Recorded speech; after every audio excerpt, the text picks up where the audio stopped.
Hi friends, welcome to 3 days 3 topics. இன்றைக்கி நம்ம என்ன பார்க்க போகிறோம்னு பார்த்தீங்க அப்படின்னா 4 யூஸ்ஃபுல் கிச்சன் ரீயூஸ் ஐடியாஸ் தான் வந்து பார்க்க போகிறோம். எல்லாமே ரொம்ப சிம்பிளாக நம்ம வீட்டில் இருக்கக்கூடிய பொருளை வச்சு தான் எப்படி வந்துட்டு யூஸ் பண்ணலாம் அப்படின்றத பார்க்க போகிறோம். அது மட்டும் இல்லாமல் நம்மளோட சப்ஸ்கிரைபர் சிஸ்டர்ஸ் நிறையா பேர் கேட்டிருந்த வீடியோ தான் இதில் ஃபுல்லாகவே நம்ம வந்து பார்க்க போகிறோம். நீங்கள் நம்ம சேனலுக்கு புதுசு அப்படின்னா வீடியோ ஃபுல்லாக பாருங்கள். பிடிச்சிருந்துச்சு அப்படின்னா மறக்காமல் நம்ம சேனலை சப்ஸ்கிரைப் பண்ணிக்கோங்க. கூடவே உங்கள் ஃப்ரெண்ட்ஸ் அண்ட் ரிலேட்டிவ்ஸ்க்கு ஷேர் பண்ணிக்கோங்க. இப்போ வாங்க வீடியோக்குள்ளே போய் ஒன்றுனா என்ன அப்படின்றத பார்க்கலாம். Idea number 1. ஃபர்ஸ்ட் ஐடியா என்னென்னு பார்க்கலாம். இது நிறைய பேர் ரெக்வஸ்ட் பண்ணி கேட்ட ஒரு வீடியோ தான். அதாவது கிச்சனில் க்ராசரிஸில் ஸ்டிக்கர் எப்படி ஒட்டுறது, ஆன்லைனில் அதிகமாக ரேட் இருக்குன்னு சொல்லி கேட்டிருந்தீங்க. அதுக்கு நான் வந்து பிளாக் சார்ட் தான் வந்து எடுத்திருக்கேன். பிளாக் சார்ட் எடுத்துகிட்டு இந்த மாதிரி கொஞ்சமாக உங்களுக்கு எந்த அளவுக்கு கேப் வேணுமோ அந்த அளவுக்கு வந்துட்டு கட் பண்ணிவிட்டு ஒயிட்னர் யூஸ் பண்ணி இந்த மாதிரி அழகாக உங்ககிட்ட என்னென்ன க்ராசரிஸ்லாம் இருக்கோ அதெல்லாம் எழுதிட்டு இந்த மாதிரி கட் பண்ணிக்கோங்க.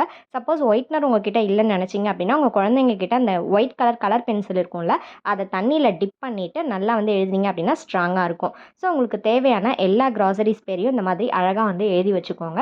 ஒயிட்னர் இல்லை வந்துட்டு பார்த்தீங்க அப்படின்னா இல்லை ஒயிட் சார்ட்டில் பிளாக் கலரில் எழுதினாலும் ஓகே தான், உங்களோட சாய்ஸ் தான். இப்போ அதில் ஏதாவது டிசைனாக வேணும் அப்படின்னா நீங்கள் வந்துட்டு டிசைனாக வந்து கட் பண்ணிக்கலாம். நான் வந்து ஜஸ்ட் கார்னரில் மட்டும் இப்படி அதிகமாக இருக்கிற மாதிரி கட் பண்ணியிருக்கேன்.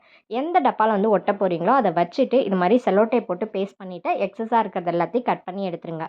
வெளியில் என்ன சார்ட் உங்களுக்கு மொத்தமாக எழுதியிருக்கீங்கன்னு நினச்சிங்கன்னா 2 தான் வந்து போட்டுருங்க. அதாவது மேலே ஒரு செலோடேப் கீழே ஒரு செலோடேப் போட்டிங்க அப்படின்னா ஃபுல்லாக வந்துட்டு இருக்கும். இது வந்து வாட்டர் ப்ரூஃபாகவும் இருக்கும். ஏன்னா நம்ம வந்து செலோடேப் போட்டு ஃபுல்லாக கவர் பண்ணிட்டனால இது வந்து வாட்டர் ப்ரூஃப் ஸ்டிக்கராக தான் இருக்கும். இப்போ பாருங்கள், நம்மளோட பாட்டிலில் அழகாக வந்து வரமிளகாய் அப்படின்னு எழுதி வந்து ஒட்டியாச்சு. பார்க்குறதுக்கு ரொம்ப அழகாக இருக்கும். நம்ம கிச்சனே பார்த்திங்க அப்படின்னா ஒரு ஹை கிளாஸ் கிச்சன் மாதிரி ஆகிடும். ஒரு சாதாரண கிச்சன் கூட ஹை கிளாஸ் கிச்சன் மாதிரி ஆகிடும். இதுக்கு நம்ம காசு செலவு பண்ணி வாங்கணும் அப்படின்னு அவசியம் கிடையாது.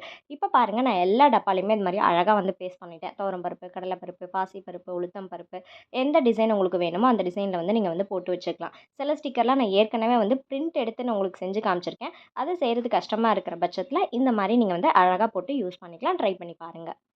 Idea number 2. நெக்ஸ்ட் ஐடியா என்ன அப்படின்றத பார்க்கலாம். இதுக்கு நான் எடுத்துருக்கிறது பார்த்தீங்க அப்படின்னா ஒரு பெரிய சைஸ் ஸ்வீட் பாக்ஸோட மூடி தான் நான் வந்து எடுத்திருக்கேன். சின்ன சைஸ் வேணும் அப்படின்னாலும் நீங்கள் வந்து சின்ன சைஸ் கூட நீங்கள் வந்து எடுத்துக்கலாம். அடுத்ததாக ஸ்கேலை வச்சு இந்த மாதிரி ஒரு லைனாக வந்து போட்டுக்கோங்க. கொஞ்சம் கேப் விட்டு அதாவது நான் இப்போ உங்களுக்கு சொல்கிறேன் எப்படி கட் பண்ணணும் அப்படின்றத பாருங்கள். இது மாதிரி ஃபஸ்ட்டு கட் பண்ணி எடுத்துக்கோங்க. அந்த இடத்துல வந்து ஓப்பன் ஸ்பேஸாக இருக்கும். அடுத்தது வந்து நீங்கள் கட் பண்ணுறப்ப இந்த மாதிரி ஸ்கேல் வச்சு கட் பண்ணிங்க அப்படின்னா நல்லா நீளமாக வரும். அந்த பீஸ் இருக்கிறது கொஞ்சம் மெலிசாகவும் அந்த கேப் வந்து கொஞ்சம் அதிகமாகவும் இருக்கிற மாதிரி பார்த்துக்கோங்க. அதுக்கப்புறம் ஒரு சேஃப்டி பின் எடுத்து நல்லா மெழுகுவர்த்தியில் காட்டிட்டு இது மாதிரி சின்ன சின்ன ஹோல்ஸாக வந்து போட்டுக்கோங்க. இது என்னன்னு பார்த்தோன்னே உங்களுக்கு தெரிஞ்சிருக்கும். இதை வந்து பார்த்தீங்க அப்படின்னா நம்ம இயர்ரிங் ஆர்கனைசராக தான் யூஸ் பண்ணுறோம். நிறைய பேர் வந்து ஜுவல்லரி பாக்ஸ் ஆர்கனைசர் வந்து கேட்டிருந்தீங்க. கூடிய சீக்கிரத்தில் அப்லோட் பண்ணுறேன். இது மாதிரி உங்களுக்கு எத்தனை தோடு நீங்கள் வச்சுருக்கீங்களோ அத்தனை இது வந்து பண்ணிக்கலாம். பின்னாடி ஸ்டாண்டு மாதிரி நிற்கணும்னு நினச்சிங்க அப்படின்னா அந்த மாதிரி ஒரு கார்ட்போர்ட் பீஸில் இது மாதிரி மடக்கி விட்டுட்டு செலோடேப் போட்டு ஒட்டிட்டீங்க அப்படின்னா அதை வந்து அழகாக ஸ்டாண்டு மாதிரி நின்றுக்கும். இல்லை வேணாம் நான் அப்படியே மூடியோடய வச்சுக்கிறேன் அப்படின்னா அது நம்மளோட சாய்ஸ் தான், எப்படி வேணாலும் நீங்கள் வந்து வச்சுக்கலாம். இப்போ இது நம்மளை தோடை வந்து ஃபுல்லாக ஆர்கனைஸ் பண்ணிவிட்டு இது எப்படி இருக்குது அப்படின்றத உங்களுக்கு நான் காட்டுறேன். இதில் வந்து பின்னாடி கொக்கி மாட்டுறது, இல்லை கொக்கி தோடு, அதுக்கப்புறம் வந்து பின்னாடி வந்து திருகாணி போடுறது, எந்த தோடு வேணாலும் நீங்கள் வந்து ஆர்கனைஸ் பண்ணிக்கலாம். என்கிட்ட இருக்கிற ஒரு பாதி தோடை வந்து இந்த அளவுக்கு வந்து ஆர்கனைஸ் பண்ணியிருக்கேன். ஒரு 30 தோடு பக்கமாக இதில் ஆர்கனைஸ் பண்ணியிருக்கேன். பார்க்குறதுக்கு ரொம்ப அழகாக க்யூட்டாக இருக்கும். கடையிலலாம் பார்த்தீங்க அப்படின்னா சூப்பர் மார்க்கெட்டில் இது மாதிரி தான் வந்துட்டு ஒரு டப்பா மாதிரி ஒரு மூடி மாதிரி இருக்கும். அதில் தான் ஆர்கனைஸ் பண்ணியிருப்பாங்க. பின்னாடி மட்டும் பார்த்து சிரிச்சிடாதீங்க. என்கிட்ட தோடு இருக்கும். பட் தோட்டுக்கான திருவாணி ஒன்று கூட இருக்காது. எல்லாத்தையும் அதையே தான் மாற்றி வந்து போட்டுக்குவேன். எல்லாம் என் பொண்ணு பண்ணுற வேலை. ஸோ எதுக்குமே வந்து நீங்கள் திருவாணி எதிர்பார்க்க முடியாது. ரப்பரை தான் கட் பண்ணி போட்டிருக்கேன். இது மாதிரி ரப்பரை கட் பண்ணி போட்ட அனுபவம் எத்தனை பேருக்கு இருக்குன்னு கமெண்ட்டில் சொல்லுங்கள். Idea number 3. நெக்ஸ்ட் ஐடியா என்னென்னு பார்க்கலாம். இதுக்கு நான் வந்து ஒரு பழைய லெகின்ஸ் பேண்ட் தான் எடுத்திருக்கேன். இதில் பார்த்தீங்க அப்படின்னா ஃபுல்லாக எலாஸ்டிக் வந்து போயிடுச்சு.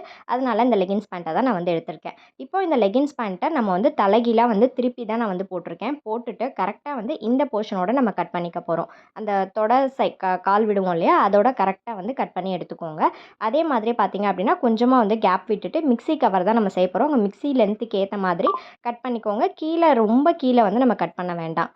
இப்போ இந்த மாதிரி கட் பண்ணதுக்கப்புறம் இதை வந்து புடவை மடிக்கிற மாதிரி அந்த கொசவம் எடுக்கிற மாதிரி எடுத்துகிட்டு ஒரு ரப்பர் பேண்ட் போட்டு நல்லா டைட்டாக வந்து செக்யூர் பண்ணிக்கோங்க. இப்போ நம்ம இதை உல்டாவாக திருப்பிக்கலாம். அதாவது கரெக்ட் பொசிஷனுக்கு நம்ம வந்து திருப்பிக்கலாம். இப்போ பாருங்கள், நம்மளோட மிக்ஸி கவர் ரொம்ப அழகாக எந்த விதமான தையல் மிஷினும் இல்லாமல் சூப்பராக வந்து ரெடி ஆகிடுச்சு. இதே மாதிரி ஏற்கனவே வந்து கிரைண்டர் கவர் எப்படி செய்கிறது அப்படின்றத நான் வந்து செஞ்சு காமிச்சிருக்கேன். நீங்கள் பார்க்கல அப்படின்னா லிங்க் வந்து மேலே ஐ கார்டில் தரேன், செக் பண்ணி பாருங்கள். அதுவும் வந்து தையல் மிஷின் இல்லாமல் நம்ம கிரைண்டர் கவர் சூப்பராக போட்டுடலாம். பேக் சைடில் எப்படி தான் இருக்கும். உங்களுக்கு ஹோல் வேணும்னா அந்த இடத்துல ஓட்டை போட்டு ப்ளக்கை உள்ளே இன்சர்ட் பண்ணிவிட்டு கூட நீங்கள் வந்து யூஸ் பண்ணிக்கலாம். ஸோ ஸோ நம்ம மிக்ஸி கவர் பார்க்குறதுக்கு இப்படி தான் இருக்கும். மேலே பார்த்தீங்கனாலும் அழகாக இருக்கும். நம்ம ரப்பர் பேண்ட் போட்ட இடம் இந்த மாதிரி தான் இருக்கும். இதை எடுக்கிறதுக்கும் ரொம்பவே சிம்பிள் தான். ஜஸ்ட் இப்படி கையில் புல் பண்ணிங்க அப்படின்னாவே வந்துடும். குழந்தைங்க ட்ரெஸ் எப்படி துவைப்பீங்களோ அதே மாதிரி துவைச்சிட்டு குழந்தைக்கு ட்ரெஸ் போட்டு விட்ற மாதிரி போட்டு விட்டுற வேண்டியதான். ஐடியா நம்பர் 4 ரொம்ப யூஸ்ஃபுல்லான சிம்பிளான ஒரு ஐடியா தான். அதுக்கு நான் எடுத்திருக்கிறது பார்த்தீங்க அப்படின்னா, யூஸ் பண்ண ஒரு பழைய ப்ரஷ் தான் நான் வந்து எடுத்திருக்கேன். அந்த ப்ரஷ்ஷோட இந்த போர்ஷன் வரைக்கும் தான் நமக்கு தேவை. ஸோ அதை மட்டும் நான் வந்து கட் பண்ணி எடுத்துக்கிறேன். கட் பண்ணுறப்ப பார்த்து கேர்ஃபுல்லாக கட் பண்ணுங்கள். இந்த டிப்பு எப்போதுமே ரொம்ப கேர்ஃபுல்லாக நீங்கள் செய்யணும். அதுக்கப்புறம் நிறைய பேர் ஹாய் சொல்ல சொல்லியிருந்தீங்க. எனக்கு வந்து ஹாய் சொல்ல டைமே இல்லை. 2 பேர் மட்டும் இப்போதைக்கு வந்து சொல்லியிருந்தீங்க. So hi Tamima and Mohanapriya. உங்கள் எல்லாருக்குமே ஒரு ஸ்பெஷல் ஹாய். அதுக்கப்புறமா அந்த மாதிரி ஒரு பிளேடு இருக்கும் இல்லையா, சில இதுக்கு கைப்பிடி இருக்காது, இல்லை இந்த மாதிரி தூக்கி போடுற பிளேடு வேஸ்ட்டாக இருக்கிறதுலாம் இருக்கும். அந்த பிளேடை அது மாதிரி எடுத்துகிட்டு துணியில் நல்லா வந்து இந்த மாதிரி டைட்டாக பிடிச்சிக்கோங்க. ஏன்னா ஹீட் வந்து மேலே கை வரைக்கும் வந்துடும். மெழுகுவர்த்தியில் இது மாதிரி ஒரு 50 செகண்ட்ஸ் பக்கமாக காமிச்சிட்டு உள்ளே இன்சர்ட் பண்ணிட்டீங்க அப்படின்னா நம்மளோட அழகான ஹேண்டில் வச்ச நைஃப் வந்து ரெடி ஆகிடும். பார்க்குறதுக்கு அவ்வளோ க்யூட்டாக இருக்கும். ஆனால் அது செய்கிறப்ப ரொம்ப கேர்ஃபுல்லாக செய்யணும். செஞ்சதுக்கப்புறம் நம்ம கைக்கு ரொம்பவே சேஃப்டியாக இருக்கும். இதை பிடிச்சிட்டு இப்படி கட் பண்ணுறதுக்கு பார்த்தீங்க அப்படின்னா அவ்வளோ அழகாக இருக்கும். நமக்கு வந்து கட் பண்ணிகிட்டே இருக்கணும்னு தோணும். அந்த அளவுக்கு க்யூட்டான ஒரு ஹேண்ட்மேட் நைஃப் வந்து நமக்கு வந்து ரெடி ஆகிடுச்சு. இந்த பிளேட்லாம் வந்து பார்த்துருப்பீங்க. இந்த சார்ட்டு கட் பண்ணுறதுக்குன்னு விற்கும். ஒரு ₹5 அது மாதிரி. அந்த பிளேட் அந்த மாதிரி எடுத்துகிட்டு சப்போஸ் ஹேண்டில் உடஞ்சிருச்சுன்னா இது மாதிரி யூஸ் பண்ணிக்கலாம். எவ்வளோ நீங்கள் அழுத்தி ப்ரெஸ் பண்ணாலும் அது வந்து உடையவே உடையாது. ஏன்னா அந்த பிளாஸ்டிக்கில் அது நல்லா டைட்டாக வந்து ஹோல்ட் ஆகிக்கும். இப்போ பார்க்குறதுக்கு இந்த மாதிரி தான் இருக்கும். நல்லா சேஃப்டியாகவும் இருக்கும். பட் செய்கிறப்ப திருப்பியும் சொல்கிறேன், ரொம்ப கேர்ஃபுல்லாக வந்து அதை உள்ளே இன்சர்ட் பண்ணுங்கள். ரொம்ப பொறுமையாக வந்து இன்சர்ட் பண்ணுங்கள். இது சார்ட் மட்டும்தான் கிடையாது. இது மாதிரி கார்ட்போர்ட், அதுக்கப்புறம் ஒரு பிக்சர் வந்து அழகாக நீங்கள் கட் பண்ணீங்க அப்படின்னா அழகாக வந்து கட் பண்ணிக்கலாம். பென் நைஃப் நிறைய பேர் வந்து கேட்டிருந்தீங்க. அது வந்து ரேட் ரொம்ப அதிகம்ன்ட்டு. இது மாதிரி நீங்கள் அழகாக சிம்பிளாக வந்து தூக்கி போடுற ப்ரஷ்லேருந்து நம்ம செஞ்சுட்டு போகலாம். கார்ட்போர்டே இந்த அளவுக்கு அழகாக வந்து கட் பண்ணுதுன்னு பாருங்கள். நம்ம பிளேட் வந்து உடையவே உடையாது. இந்த பிளேட் தான் வைக்கணும்னு கிடையாது. நம்ம நார்மலாக இந்த பிளேடு யூஸ் பண்ணிக்கலாம். சப்போஸ் கத்தியில் வந்து ஹேண்டில் உடஞ்சிச்சு அப்படின்னா அதையும் ஹீட் பண்ணி உள்ளே இன்சர்ட் பண்ணி யூஸ் பண்ணிக்கலாம். ஸோ இந்த டிப்ஸ் எல்லாமே உங்களுக்கு ரொம்ப பிடிச்சிருக்கும்னு நினைக்கிறேன். அதுக்கப்புறம் நம்மளோட சிஸ்டர்ஸ் நிறைய பேர் இன்ஸ்டாகிராமில் ஃபோட்டோ எடுத்து அனுப்பிச்சிருந்தாங்க. இஸ்லாமிக் கிளப் அப்படின்ற சிஸ்டர் வந்து நம்ம செஞ்ச அந்த ஹேங்கிங் வந்து செஞ்சுருந்தாங்க. ரொம்ப அழகாக செஞ்சுருக்கீங்க சிஸ்டர். அதுக்கப்புறம் ஆனி ஜோஷ் அப்படின்றவங்களும் வந்து செஞ்சு அனுப்பிச்சிருந்தீங்க. இதோட லிங்க் எல்லாமே நான் முடிஞ்சால் கீழே டிஸ்கிரிப்ஷனில் தரேன். செக் பண்ணி பாருங்கள். ரொம்ப அழகாக ஆர்கனைஸ் பண்ணியிருக்கீங்க.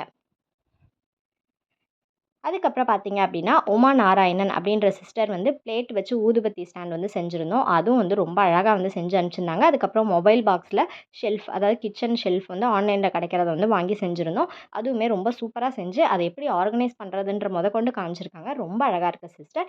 அதுக்கப்புறம் நிர்மலா கலா அப்படின்றவங்க அந்த பட்டர்ஃப்ளை வந்து செஞ்சு அனுப்பிச்சிருக்காங்க. நீங்களும் செஞ்சு அனுப்பணும் அப்படின்னு நினச்சிங்க அப்படின்னா நம்மளோட இன்ஸ்டாகிராம் ஐடி அபவுட் செக்ஷனில் இருக்குது. அதுக்கு வந்து சென்ட் பண்ணுங்கள். தேங்க்ஸ் ஃபார் வாட்சிங்.